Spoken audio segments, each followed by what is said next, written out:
हिमाचल प्रदेश की सत्तासीन कांग्रेस सरकार जनता से सीधा संपर्क कर उनकी समस्याओं को सुनने के लिए सरकार गांव के द्वार कार्यक्रम करवा रही है, लेकिन इस कार्यक्रम में ज्यादातर अधिकारी कर्मचारी ही दिखाई देते हैं, जबकि समस्या बताने वाले लोग कार्यक्रम से किनारा कर रहे हैं। शनिवार को कृषि एवं पशुपालन मंत्री चंद्र कुमार की अध्यक्षता में सरकार गाँव के द्वारा कार्यक्रम फतेहपुर के 76 में रखा गया तथा जिसमें आम जनता के बैठने के लिए लगाई गई कुर्सियां खाली रही। लोगों ने कार्यक्रम से दूरी बनाए रखी। इस कार्यक्रम में जितने अधिकारी कर्मचारी पहुंचे थे उससे कहीं कम लोग दिखाई दिए। लोगों ने कहा कि कांग्रेस के इस कार्यक्रम में जनता को समस्या उठाने का मौका ही नहीं दिया जाता और अगर मौका मिल जाता है तो समस्या को अनसुना कर दिया जाता है।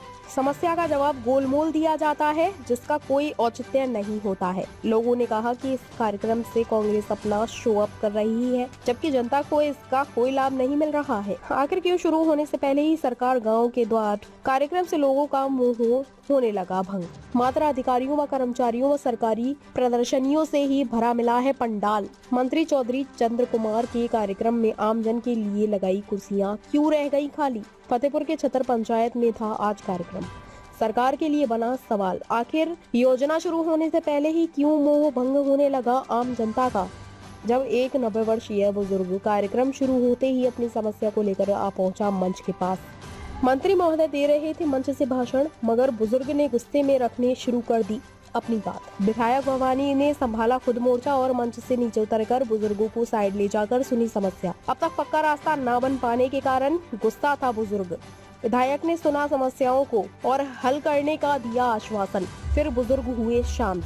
आज लोटपुर का सब डिवीजन, तो एक सब डिवीजन बनने से, अलग से ब्लॉक बनने से हमारी जो लोगों की छोटी छोटी समस्या उनका बड़ी जल्दी समाधान होता है।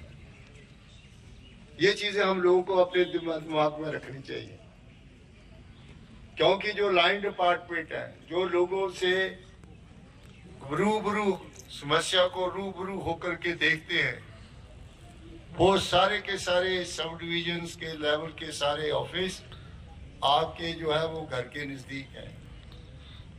आदमी मोटरसाइकिल के ऊपर, स्कूटर के ऊपर पैदल चल करके अपनी जो समस्या उनका समाधान जो है पा सकता है।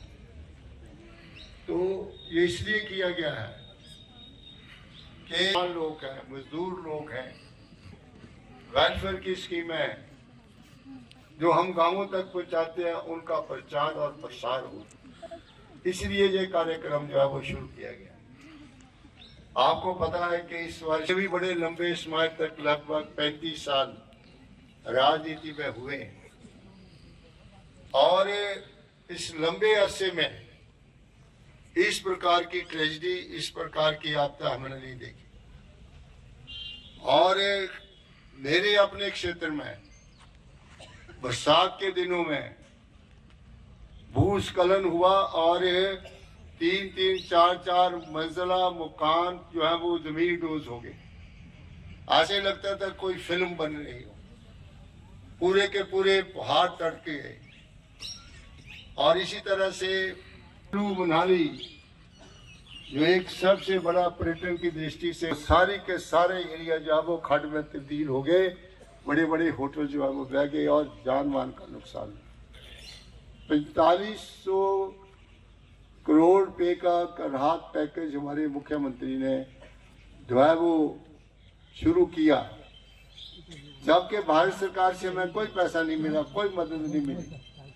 हमने अपने साधनों से 45 करोड़ रुपए का जो है वो राहत पहुंचाने का प्रयास किया। और खास करके ये हमारा फतेहपुर विधानसभा क्षेत्र है, इसका ब्यास के नीचे के जितने भी सारे एरिए जो गया और उसके पानी से हमारी बहुत सी फसलें तबाह हो गई।